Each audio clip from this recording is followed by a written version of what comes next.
time you're watching? We have seen a few You times. see? Yeah. How are you taking video? I'm just impressed with how many people. That's why. Come here. Yes, yes, yes, You come to this mosque yes, yes, yes, yes. You know anything about Islam? a little bit.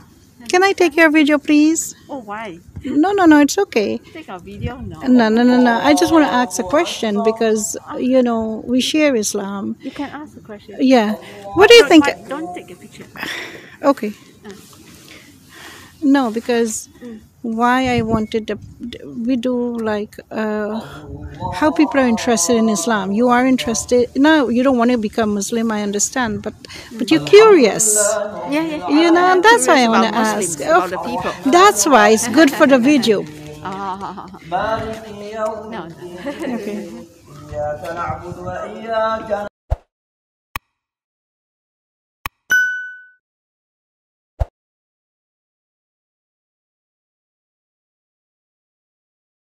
Assalamualaikum warahmatullahi wabarakatuh.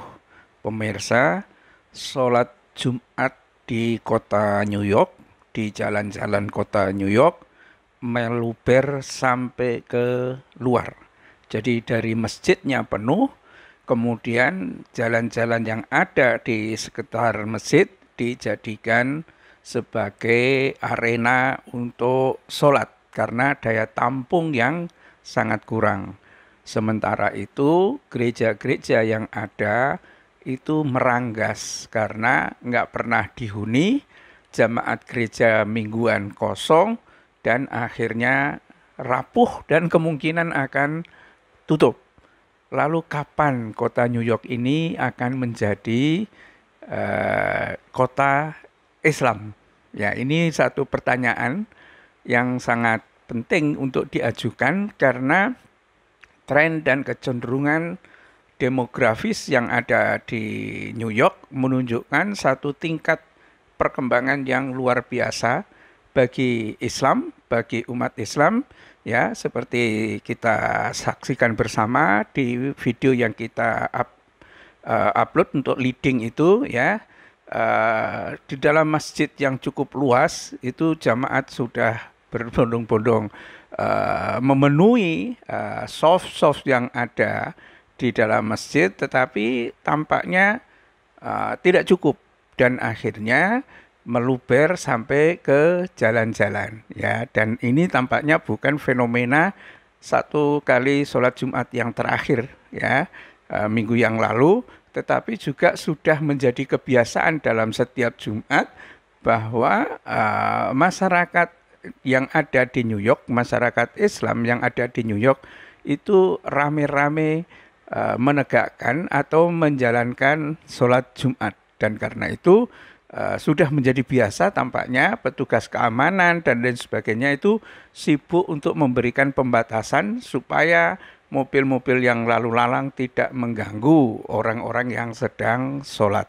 Itulah realitas-realitas di mana di mana meriahnya peribadatan-peribadatan yang digelar umat Islam, peribadatan mingguan dalam hal ini, yakni sholat Jumat, dan sebaliknya ternyata bahwa kekristenan baik Katolik maupun Protestan yang ada di New York itu kalau harian jamaat mingguannya hari Minggu biasanya itu sepi saja, ya. Menjadi lucu tampaknya di dalam masyarakat yang ada di Amerika atau di Eropa atau di mana masyarakat modern, kalau orang sudah dewasa itu pergi ke gereja. Jadi yang ke gereja itu adalah orang-orang yang sangat tua, yang mungkin sudah mulai tersingkir dalam lingkungan keluarga dan mungkin ingin mendapatkan satu bentuk nostalgia masa lalu, dan karena itu hari Minggu dia datang ke gereja.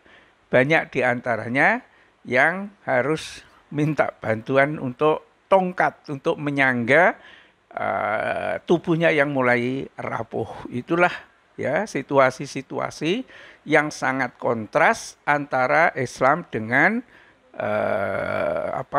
kekristenan ya pada tahun-tahun terakhir ini, di mana tampaknya dalam waktu yang tidak lama lagi New York, kota paling sibuk, paling bergengsi, dan paling metropolis ini akan segera menjadi sebuah kota Islami. Itu kalau kita melihat kecenderungannya secara demografis dan juga penyebaran informasi yang sangat masif tentang bagaimana agama-agama itu dipeluk oleh umat manusia, ajaran-ajarannya, dan tokoh-tokoh pentingnya itu kemudian juga diketahui oleh masyarakat yang ada di New York ya. Sebetulnya pemirsa, kalau kita lihat bahwa menurut Biro Sensus Amerika Serikat pada tahun 2010, jadi sudah agak lama biro ini, tetapi kelihatannya tidak banyak berubah, itu populasi yang ada di New York itu adalah sekitar 19.300.000 orang. Ya, itu populasi yang ada di New York, dan dominasi kekristenan itu sebetulnya masih sangat tinggi didominasi oleh kekristenan ya, yang saya maksudkan tadi itu, yakni sekitar 60% ya. Katoliknya 31% dan Protestan 26%, jumlah yang sangat dominan. Tetapi itu tahun 2014 ya yang kita lihat itu ya. Kemudian Yahudi, memang banyak sekali Yahudi, terutama konsentrasinya di Brooklyn ya, itu banyak sekali, bahkan Yahudi ortodok itu ada di Brooklyn, itu sekitar 7%, dan Islam itu dikabarkan baru tahap 3%. Tapi itu data-data yang lama ya. Tampaknya terjadi satu pergeseran dalam 10 tahun terakhir ini. Apa yang tampak dalam perilaku dan kecenderungan orang-orang itu adalah menjadi mu'alaf baru untuk pindah agama ya. Semua orang, fenomena ini akan menjadi merata di berbagai dunia ya. Setelah tempo hari berita yang sangat menggembirakan ya, ternyata bukan hanya 2 kota saja yang punya wali kota muslim yang baru ya pada tanggal 2 November atau mungkin diumumkan tanggal 3 November yang lalu, tetapi sudah Amerika yang saat ini sudah punya 3 wali kota muslim, yang menandakan bahwa konsolidasi politik dari kehidupan keagamaan umat Islam yang ada di New York itu sudah menunjukkan satu perkembangan yang sangat menarik. Ya, apa itu? Ya, yakni dia mengkonsolidasikan kekuatannya ya, bukan hanya dalam perilaku keagamaannya tetapi juga pilihan politiknya, sehingga ketika calon-calon muslim itu maju bertarung untuk pemilihan wali kota, maka dia kemudian adalah memilih wali kota yang muslim itu. Dan ini sebetulnya mencerminkan suatu bentuk perkembangan yang luar biasa. Satu tanda bahwa Islam betul-betul perkembangannya pada tahun-tahun yang mendatang itu tidak seperti deret ukur, tetapi seperti tidak seperti deret hitung, tetapi deret ukur. Jadi berkembang itu basisnya adalah kelipatan-kelipatan, bukan penambahan-penambahan. Kenapa seperti itu? Ya, pertama pemirsa, ya, dalam satu sisi orang-orang yang masuk ke dalam Islam awal-awal itu bukan di kalangan politisi, bahkan politisi itu menjadi barrier dari orang-orang masuk Islam. Media juga seperti itu. Tapi dari kalangan mana? Para cendekiawannya. Dan dalam satu komunitas sosial, para cendekiawan atau orang cerdik pandai adalah tokoh yang sangat dipercaya oleh rakyat itu, ya. Dan karena itu ketika mereka sudah banyak yang menjadi mu'alaf, maka rakyat akan cenderung untuk bertanya-tanya, kenapa pakar ini menjadi mu'alaf, kenapa para akademisi ini jadi mu'alaf, dan seterusnya, yang pada akhirnya itu akan mendorong yang lain juga menjadi mu'alaf.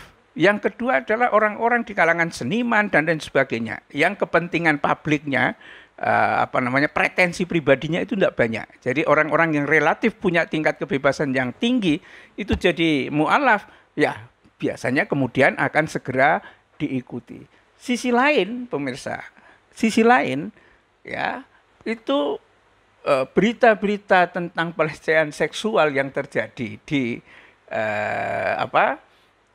di New York dan Amerika secara umum yang sudah pasti dalam situasi akhir-akhir ini di mana berita begitu cepat menyebar keluar kotak-kotak gereja, itu yang ada hanyalah pelecehan seksual itu. Berita-berita. Mana ada berita tentang hebatnya seorang pastor, seorang paus, dan sebagainya dalam memberikan kontribusi sosial. Itu nyaris tidak pernah jadi berita.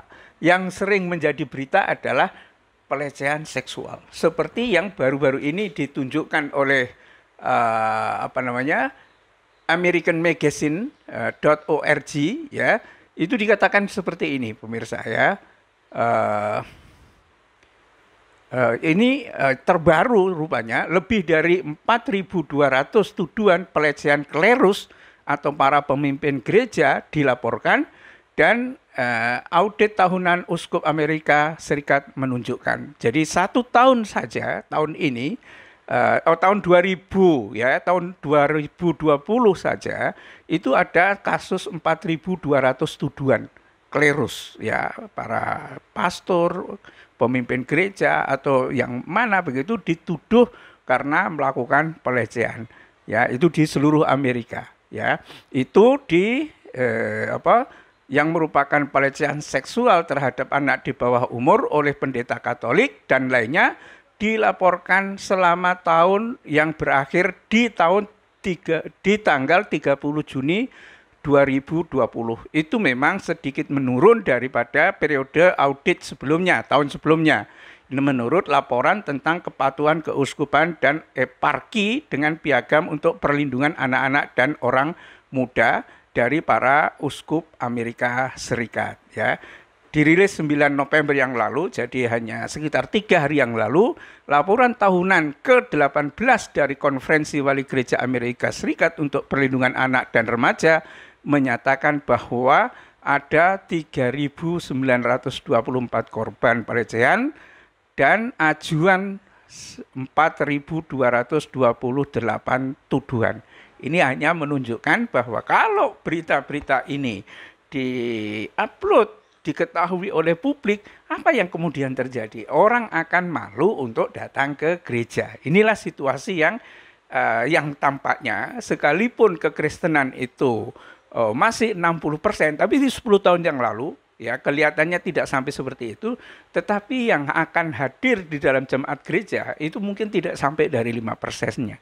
Itu mengapa setiap tahunnya ada 6.000 sampai 10 gereja, sudah kita upload berita-beritanya itu by data, itu mangkrak di Amerika karena orang sudah malas, ya. Sebaliknya umat Islam semakin hari semakin menunjukkan gairahnya dan semangatnya untuk berislam. Itulah mengapa saatnya penting untuk bertanya, berapa lama lagi New York ini akan menjadi kota Islam. Billahi taufik wal hidayah. Assalamualaikum warahmatullahi wabarakatuh.